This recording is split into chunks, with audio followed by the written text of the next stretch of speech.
கரெக்டாக இங்கேருந்து ஒரு 100 கிலோமீட்டர்ஸ் ஒன்லி போனால் பாகிஸ்தான். சின்ன பிள்ளை மிலிட்ரி நான் ஆசைப்பட்டேன்.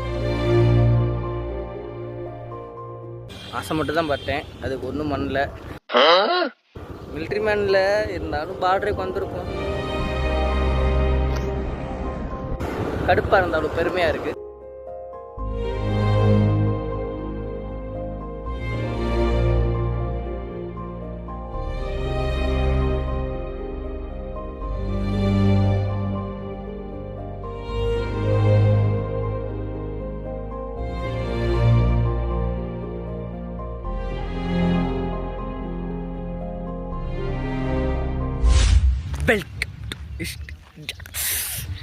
என்ன நான் வடக்கு நண்பரை பார்க்குறீங்களா?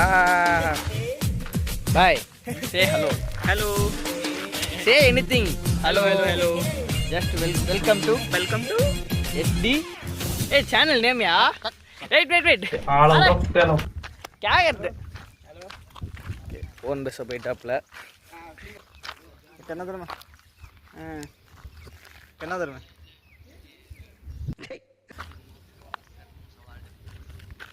क्या है बुर्ज के बाद? बुर्ज खलीफा? எனக்கு ஹிந்தி தெரியாது, அவனுக்கு தமிழ் தெரியாது, அவனுக்கு இங்கிலீஷும் தெரியாது. ஏதோ வச்சு ஓட்டிகிட்ருக்கோம். அவன் ஒருத்தன் தான் இருக்கான் நல்லா ஃப்ரெண்ட்லியாக பேசுகிற மாதிரி. இங்கே இன்னொரு தமிழ் பசங்க இருக்காங்க, நல்லா ஜாலியாக இருக்குது. ஏதோ ஓடிக்கிட்டு இருக்கு வாழ்க்கை. வடக்கில் வாழ்க்கை ஓடுது. ஊருக்கு எப்போ போகிறேன்னு தெரில. ஊருக்கு போகணும் போலையும் இருக்குது.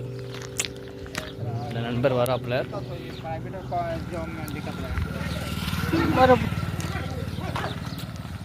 என்னதான்டா பேசுவீங்க? எங்கள் வீட்டிலலாம் போன் அடித்தா 5 நிமிஷம் தான், 5 நிமிஷமே கூட. அதுக்கு மேலெலாம் வீட்டில் பேச சரிப்பா வேலை இருக்குன்னு எங்கள் அப்பாலாம் கிளம்பி போயிடுவாப்புல. என்னதான்டா பேசுவீங்க? ஹிந்தியிலே பேசுகிறேன், நமக்கு ஒன்றும் புரிய மாட்டேங்குது. நம்ம கொஞ்சம் கொஞ்சமாக லேர்ன் பண்ண வேண்டியதாக இருக்குது ஒவ்வொரு வார்த்தையாக.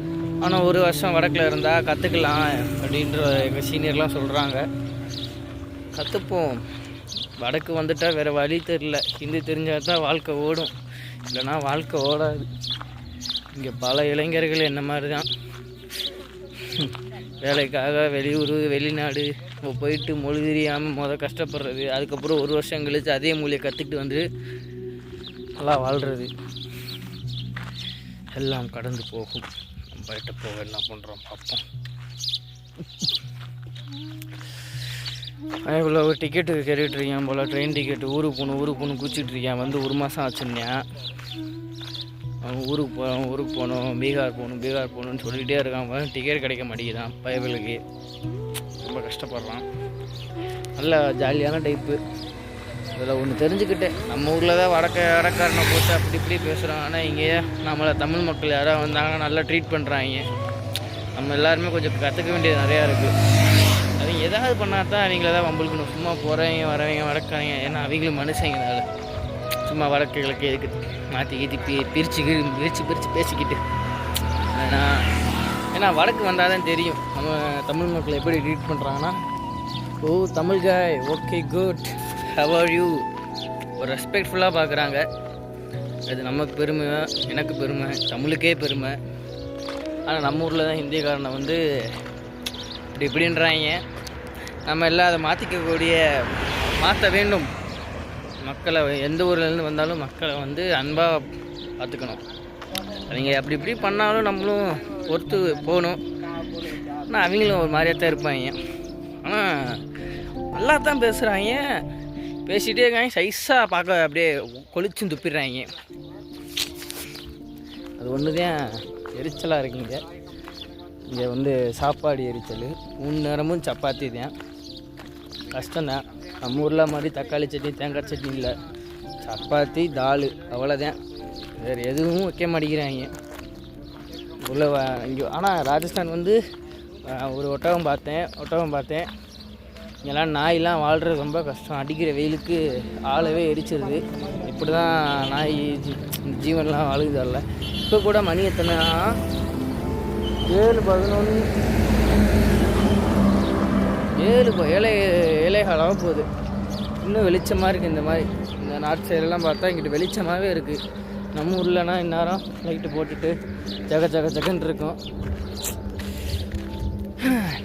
தமிழ்நாடு தாங்க. சுற்றி முற்றி பார்த்தா ஒரு கடை இல்லை, ஒன்றும் இல்லை. ரொம்ப கஷ்டம்தான். ஒரு கடை கண்ணினாலும் எங்கேயாவது வாங்கணுன்னா 50 கிலோமீட்டர் தள்ளி உள்ள ஊருக்குள்ளே போக வேண்டியதாக இருக்குது. டிரான்ஸ்போர்ட்டேஷனுக்கும் இங்கே வழி இல்லை. ஏதாவது வண்டி எதாவது இருக்குன்னு பார்த்தா ஹோட்டல் கான்ட்ராக்ட் கேட்டால் தரமாட்டேங்கிறான். இந்த வண்டியாக லிஃப்ட் கட்டு போனால் தான், அதுவும் டிராக்டர் தான், ஒரு லாரிக்காரங்க எதுவும் லிஃப்ட் கட்ட நிற்க மாட்டான். நம்மளாம் ஸ்பெஷலாக கேப் பிடிச்சி போனாலும் 1000 ரூபா கேட்குறான் வண்டிக்கு. ரொம்ப கஷ்டம். ஓகே, அவ்வளோதான். பாய்.